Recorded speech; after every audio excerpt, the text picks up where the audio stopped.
So I'm not going to waste your time. There are two reasons why you have art block. The first reason is because of Headspace.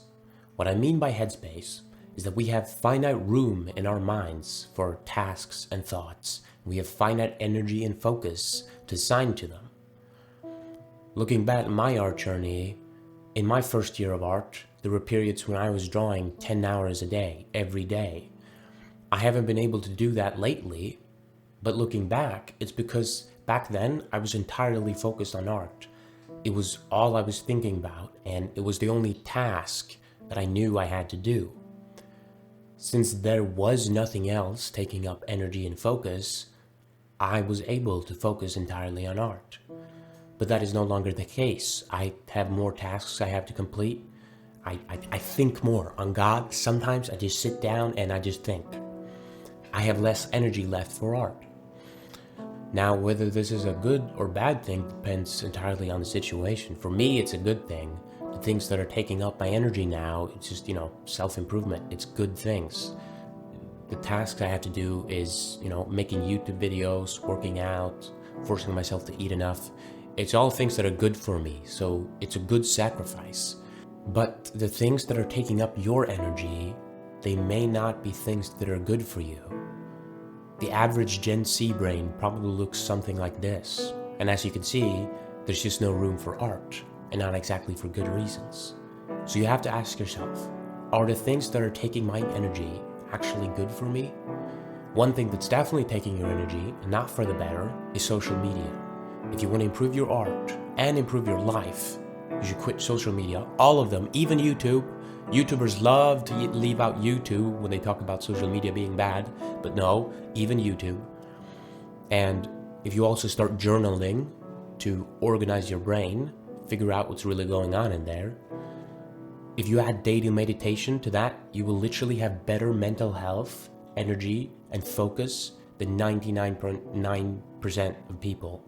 And mental health for art actually matters, which is different to the other forms of art, because so there's this thing where creatives kind of want to be in pain because the best art is made from pain.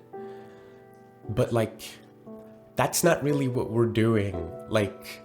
You're just when we're just sitting here and drawing our favorite characters, that's not really about pain. You don't need to be in pain to do that, and pain doesn't help to do that. Just the art that we are making, we don't need pain to do it. Pain just gets in the way. So you don't need to have this weird creative mindset where you're no, I should make myself be in pain because then I'm a better artist. Don't do that. But again, it's not always so easy that the things that take our energy are things that are just bad for us anyway. If I go to the gym and I train really hard, and then afterwards I go to hang out with people and socialize, I might feel too mentally drained to make any art afterwards, even though both things are really good for me. Now, let's talk about the second reason you have art block, which is that the source of your motivation is a result, not the process. This is also one of the reasons I was previously able to draw 10 hours a day.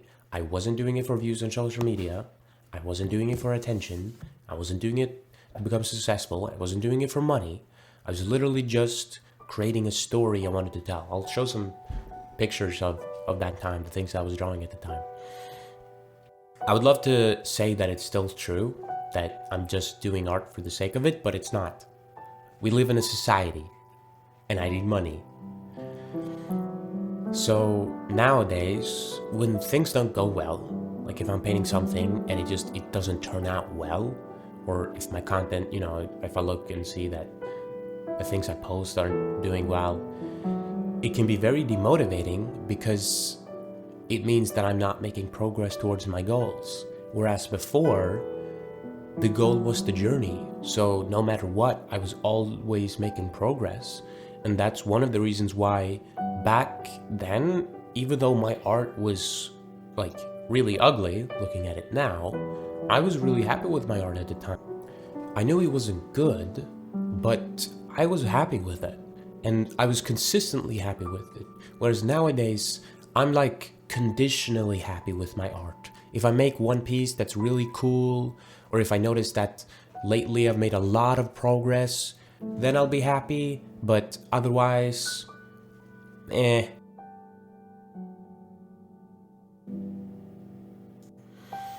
I'm gonna make a full video about like making money from art and how that affects your art. You know, it's easy to just say, oh, you should always do art for the sake of making art, but we live in a society, and if I'm not focused on making money from art, then I have to be focused on making money from something else. So then I wouldn't really have time to make any art anyway, so... Anyway, I hope this video has helped you understand art block, because it's not this mystical thing that just comes and goes without any explanation whatsoever. Like, it's pretty logical.